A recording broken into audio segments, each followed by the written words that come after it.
E poi tra l'altro vi vorrei far notare la poca, anzi inesistente professionalità di avere questa roba qua appoggiata perché non l'ho neanche fissata, quindi a una certa potrebbe cadermi sulla testa.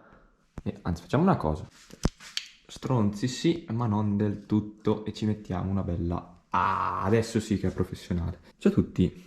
Oggi vorrei farvi vedere come smontare gli iniettori da una Mini Cooper, è sempre la solita, i 4 gatti che seguono il canale la conoscono, una Mini R56 del 2011, come rimuovere gli iniettori, revisionarli, diciamo, fare la pulizia a ultrasuoni in questo caso, insomma fare una pulizia completa e una sostituzione di tutte le parti che vanno appunto sostituite. Io questo kit qui l'ho comprato per 12 o 13 euro su AliExpress, nel caso se mi ricordo e lo trovo ancora, vi lascio il link in descrizione, perché ho dei problemi con la macchina. Sono abbastanza convinto che siano relativi a degli iniettori che non vanno molto bene. Ho avuto anche dei problemi con le bobine, recentemente ho fatto anche un video su come diagnosticare dei misfire, capire quando ci sono dei misfire, che sono delle mancate accensioni nel motore. Ho sostituito una bobina, che è questa qui, però ultimamente ho sempre dei problemi all'avviamento, specialmente nell'avviamento a freddo, quindi il cold start, e tramite diagnostica, magari vi farò vedere anche quello perché ho fatto un video alla veloce, vedo che i misfire, ho parecchi misfire, si sente anche a orecchio, sono tutti sul cilindro numero 3.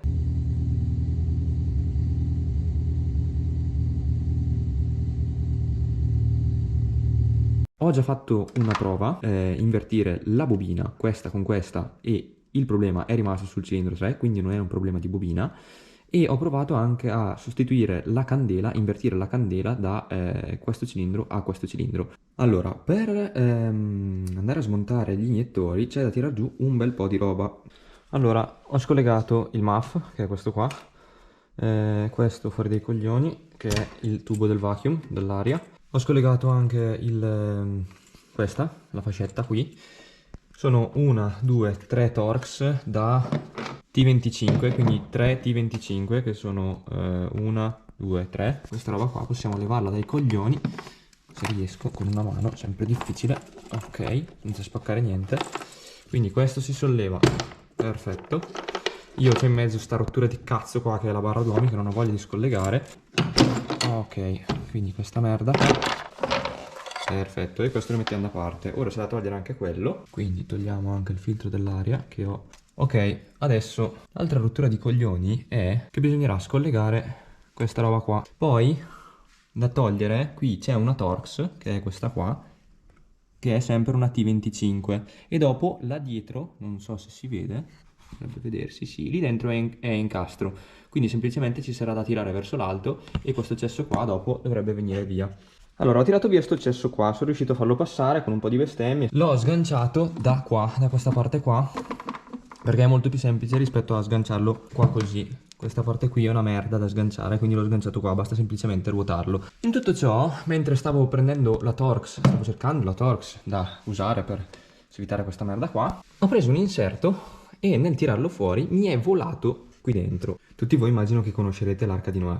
Ecco, io stasera invece vorrei farvi vedere l'Arca. Perché adesso io questa vite di merda, questo cazzo di inserto, non so dov'è andata. È qua sotto da qualche parte. Non vai te a trovarla. Che coglioni. Non che mi serva, però comunque. Ah, eccola là. Eccola là. Ragazzi, se non sapete che cos'è questo, immagino lo sapete già. 2 euro AliExpress, compratelo, assolutamente, è un salvavita, è letteralmente un salvavita. Mi è già esploso una volta, si è smontato una volta, però per queste situazioni qua è utilissimo. Ok, ora, per il resto, ci sarà da tirar giù il manicotto, la parte dell'intake, insomma, questa parte qua. Qui c'è da scollegare un bel po' di roba e sarà un cinema a farvi vedere tutto, perché è abbastanza complesso. Sicuramente c'è da scollegare questa fascetta qua, poi dovremo scollegare questo sensore qui, poi ci sono 5 dadi, quindi 1, 2, 3, 4, il quinto dove cazzo sta? Qua sotto, in fondo, questo, quinto. Allora, come vedete ho rimosso tutto. Qua c'è il nostro bel collettore. Queste sono le condizioni del corpo farfallato. Come vedete praticamente non c'è morchia perché avevo pulito tutto perfettamente. La vite del 10, la vite del 10 rimane praticamente qui sotto. Qua così c'è la vite che è quella più caina, che rimane sotto. Il motore, voi la respirazione l'avete qua, qua c'è la testata e la vite rimane qui sotto, proprio nascosta. quindi è un po' problematico da raggiungere senza visibilità, dovete andare molto tentoni. Una volta fatto ciò, ci saranno da rimuovere anche un connettore, questo qua, che è quello del corpo farfallato, che è questo qua grigio. Semplicemente c'è da alzare questa linguetta e farlo scivolare verso l'indietro. C'è questa clippettina qua che si va a installare e dovremo reincastrarla qua sopra, in questa zona qui. Qua dentro in due alettine per gli incastri, invece ci andranno dentro una, questo è per quello a destra, con la sua spinettina che è questa, se non erro, e la seconda invece è questa qua, che è un'altra, questa qua dovrebbe essere la pompetta del vacuum per l'overboost. Una volta fatto ciò, qui abbiamo il nostro bell rail con gli iniettori e ora non ci rimane che scollegare il sensore di pressione, che è questo qua sotto. Qua così c'è il sensore di pressione del rail, della benzina. Un'altra cosa che dovremo andare a scollegare sarà il tubo, questo qua, dell'alta pressione della benzina. L'aspirazione, quindi io andrò a mettere dentro degli straccetti, sono i 4 cilindri, onde evitare che vada dentro dello sporco. Qua sopra c'è una cover da rimuovere, è semplicemente dentro incastra. Questa è su così e ci sono da sollevare, c'è da fare leva con dei cacciaviti per sollevare queste tab qua. Una volta fatto ciò c'è da tirarla verso l'indietro, verrà via, è solamente dentro a incastro. Poi sempre dentro a incastro ci sono tutti questi cavi e poi ci sono anche le clippettine per i singoli iniettori, quindi sono 4 iniettori. Ok, dovrei riuscire a farvi vedere, sono fatte così, questi sono per gli iniettori, ci sarà da schiacciare verso l'alto. Io ho dovuto utilizzare un paio di pinzette perché erano veramente molto duri. Sono 2 di qua, eccole lì, 2 di lì e 2 di qua. E poi ci sarà da svitare questo tubo, come dicevo prima. Avevo smontato 1, 2, 3, 4, era una Torx 45 alla fine delle finite e questa è con una chiave del 14 sono riuscito a svitarla e queste sono le condizioni degli iniettori. Non so quanto si possa apprezzare, ma sono piuttosto sporchi. Allora, per rimuovere gli iniettori c'è da tirare molto, sono semplicemente dentro a pressione, quindi c'è solo da tirare verso l'esterno. Adesso andremo a togliere questa parte qua, che dopo dovremo andare a reinstallare. Quindi uno alla volta andremo appunto a pulirli, fargli il bagno negli ultrasuoni, andremo a togliere i vecchi OR e poi anche in questo modo, in qualche modo dovremo andare a rimuovere questo, non ho ancora capito bene come, però questa parte qua in Teflon è da rimuovere e da cambiare con quelli nuovi. Quindi adesso io lo farò uno alla volta, gli farò il bagno nel pulitore a ultrasuoni utilizzando come liquido un pulitore iniettori. Quindi ci metterò dentro il pulitore iniettori e uno alla volta li metterò all'interno. Andrò anche a collegarci un 12 volt e li farò aprire manualmente. Anche internamente si possa pulire, perché se andiamo a immergerlo solamente senza farlo attivare, la pulizia non sarà così profonda come facendolo attivare, ovviamente. Il massimo sarebbe pressurizzarlo e farci passare dentro un pulitore iniettori pressurizzato, però io lo farò semplicemente mettendoli a mollo, diciamo, nel pulitore ultrasuoni. Ho rimosso l'OR, ho rimosso la parte sotto, quindi in questo ordine, l'OR sopra, poi sotto in questa maniera qua, con questa spaccatura ho messo prima questo, poi l'OR sopra, quindi li ho tolti e poi dentro c'è anche un filtro da rimuovere. Per rimuovere il filtro, come vedete, è questo qua, filtrino. Basta inserire una autofilettante nella parte, c'è una parte iniziale che è tipo di ottone e poi il resto è filtrino. Basta avvitarla appena appena dentro in questa parte qua e poi c'è da tirarla. Io per tirare gli ho dato, essenzialmente l'ho messa sotto, l'ho bloccata da qua e tiravo l'iniettore dalla parte alta finché, in questo modo, da sopra, finché il filtrino non è uscito, è rimasto qua attaccato. L'unica altra cosa che rimane da fare è cambiare questa parte qua che è in Teflon, quindi c'è da tagliarlo e sostituirlo. Poi per reinstallarlo sarà un po' un cinema perché bisognerà utilizzare degli attrezzi speciali che io non ho, ma ho visto un modo per farlo in maniera, diciamo, più artigianale. Quindi per il momento andrò a mettere l'iniettore in questa maniera all'interno, gli andrò a fare il lavaggio e poi procederemo con il rimontaggio. Allora, perché ho 2 confezioni della Bosch? Molto semplicemente, quando ci siamo lasciati l'ultima volta, che è l'ultimo pezzo di clip che vedrete, stavo facendo la pulizia degli iniettori. Poi, off camera, sono andato avanti, quindi ho fatto la pulizia degli iniettori. Non ho fatto vedere come ho rimontato gli OR, però vabbè, semplicemente c'è da montare questa parte qua sotto in plastica, l'OR.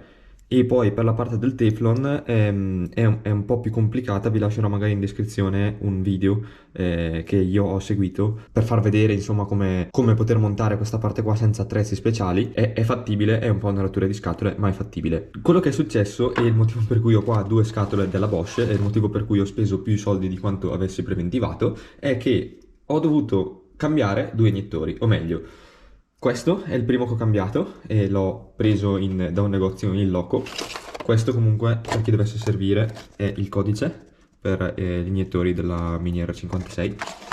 Perché semplicemente mentre mi accingevo a rimontare, ho finito il lavaggio, gli ho fatto la revisione, diciamo, cambiando gli gommini, li ho rimontati sul rail, li stavo rimontando in macchina e dopo avrei filmato.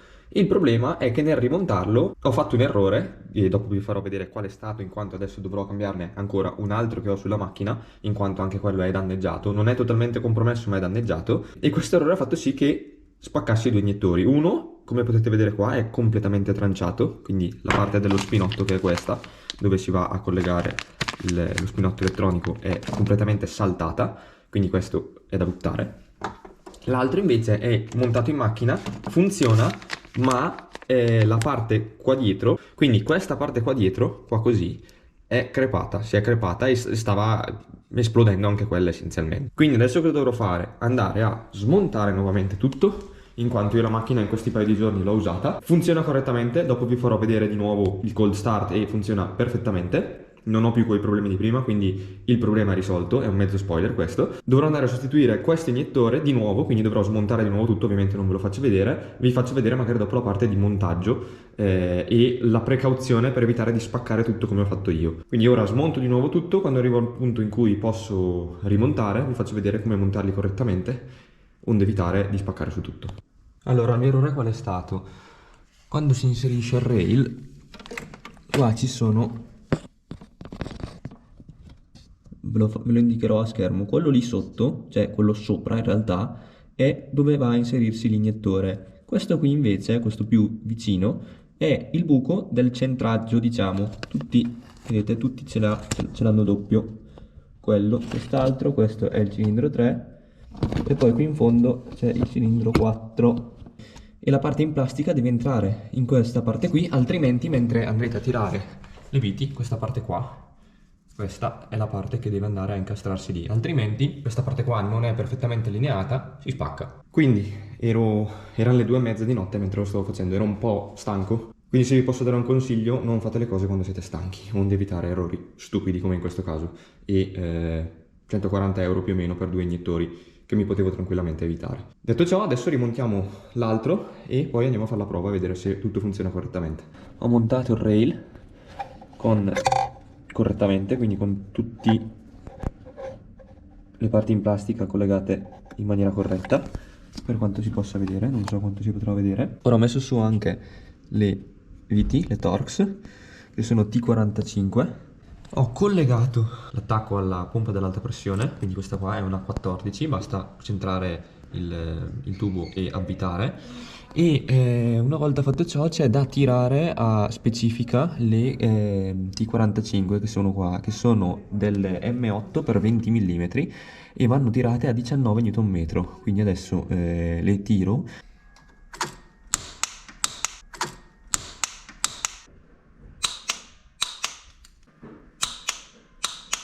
Adesso ci sono da ricollegare questo che è il sensore della pressione del rail. Clic. Tutti i connettori di tutti e 4 gli iniettori, partendo dal primo. Ok, adesso andiamo a collegare questa parte qua, la paratia che si va a incastrare in 1 e 1-2, quello che tiene i cavi, quindi basta far così.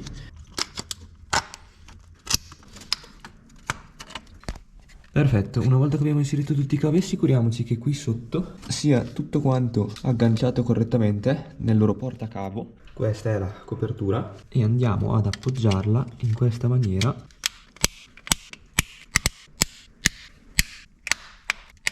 Perfetto, una volta che avremo sentito tutti i vari clock e i cavi sono posizionati correttamente, possiamo proseguire. Quindi controlliamo anche visualmente che tutte le tab siano incastrate.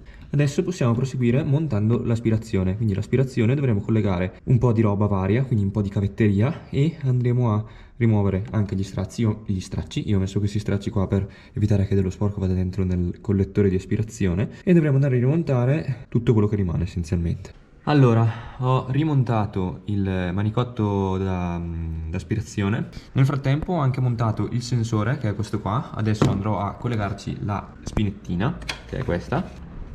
Ok, ho collegato ovviamente, come vi dicevo, tutta la roba sotto che non vi ho fatto vedere, che è la stessa di quando abbiamo smontato essenzialmente. Quindi ora andiamo a tirare queste 5 viti del 13 a 20 Nm.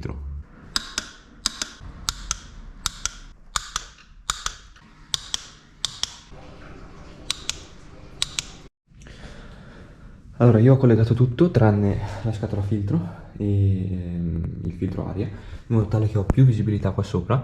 Ho collegato semplicemente il muff, l'ho collegato con la spinetta, l'ho incastrato qui nell'intake che va alla turbina, in modo tale che posso fare l'avviamento, controllare che non ci siano perdite della benzina qui, e per quanto possibile verificare anche qui sotto che non ci siano perdite di benzina. E farò l'avviamento con attaccata alla diagnostica, in modo tale da poter monitorare anche i misfire tramite la diagnostica, appunto tramite il PC, ma già anche a orecchio si sente rispetto a prima se lo fa o no. Ok, perdonate, non sto a registrare lo schermo, ma registro tramite GoPro. Quindi questo è InstaPew, che è un software per la diagnostica BMW Mini. E ora, appena accenderemo il motore, vedremo qua il misfire counter sui vari cilindri. Il nostro problema, come inizio video, era sul cilindro 3, prevalentemente, come avete visto all'inizio, andava su in maniera spropositata. Ora dovrebbe funzionare correttamente. Quindi facciamo l'avviamento. Ci metterà un secondo a fare l'avviamento in quanto il rail si è svuotato dalla benzina, quindi girerà un attimo a vuoto.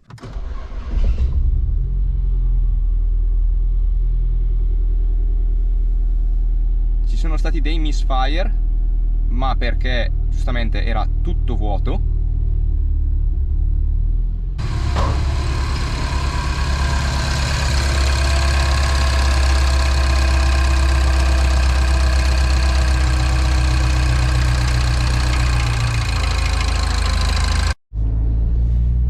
Allora, eccoci in macchina. Sono uscito per fare un giretto. Adesso la sto facendo scaldare, sono a 56 gradi di olio. Volevo farla scaldare un attimino prima di mandarla in pressione, cioè caricare anche un po' di pressione turbo, per vedere che anche tutti i manicotti che ho staccato, insomma, le fascette tengano tutto quanto e non ci siano perdite di pressione strane, anomale, e che vada tutto bene, insomma, ecco, anche sotto carico. Dovrò sicuramente riprovare a fare il test con i misfire da un vero cold start, perché quello che ho fatto prima non era un vero cold start, in quanto la macchina l'avevo già accesa 10 minuti, 2 ore prima, quindi anche se è poco tempo, non è... quel problema lì era molto accentuato quando era proprio fredda la macchina. Quindi la mattina, lasciata riposare tutta la notte, la mattina a freddo, anche se adesso fuori fa freddo, però io la tengo in garage, e in garage ho comunque circa 13-14 gradi, quindi ma questo problema qua non è dovuto al freddo, ma proprio alla fase di cold start della macchina, perché quel problema lì me lo faceva anche quest'estate, quando faceva caldo, la mattina c'erano 25 gradi. Allora, mi si è spenta la GoPro perché sta arrivando alla fine della batteria, quindi adesso io direi che facciamo una tirata in terza e poi ci salutiamo, perché sennò io qua non riesco a finire il video. Quindi terza, vediamo se riesco, via!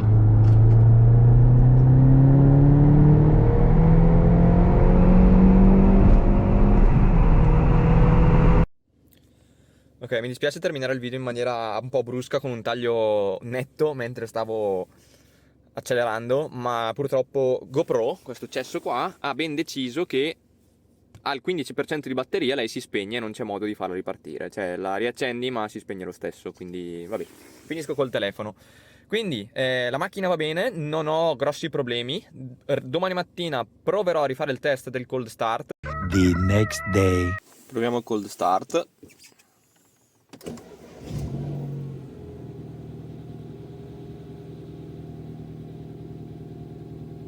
direi che funziona molto bene. Fatemi sapere se il video vi è stato utile per sostituire o pulire gli iniettori.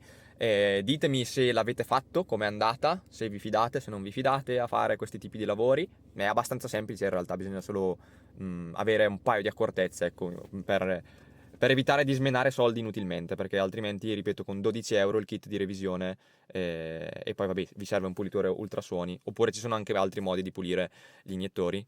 Ma comunque, secondo me vale la pena farlo. Io ho trovato beneficio, la macchina va meglio, quel problema lì non c'è più e in generale va molto meglio, è più fluida nell'andare, ecco. Vedremo anche se la cosa si ripercuoterà sui consumi. In teoria dovrebbe ripercuotersi anche sui consumi, in quanto degli iniettori che spruzzano male, che non nebulizzano bene, inficiano anche sull'efficienza della combustione e magari se avete, per dire, un iniettore che rimane parzialmente aperto sempre, inficia anche ovviamente sul consumo, perché inietta sempre della benzina anche quando non dovrebbe. Anche se sono delle piccole quantità, sul lungo periodo si fanno sentire, ecco. E detto questo, noi ci vediamo al prossimo video. Ciao a tutti!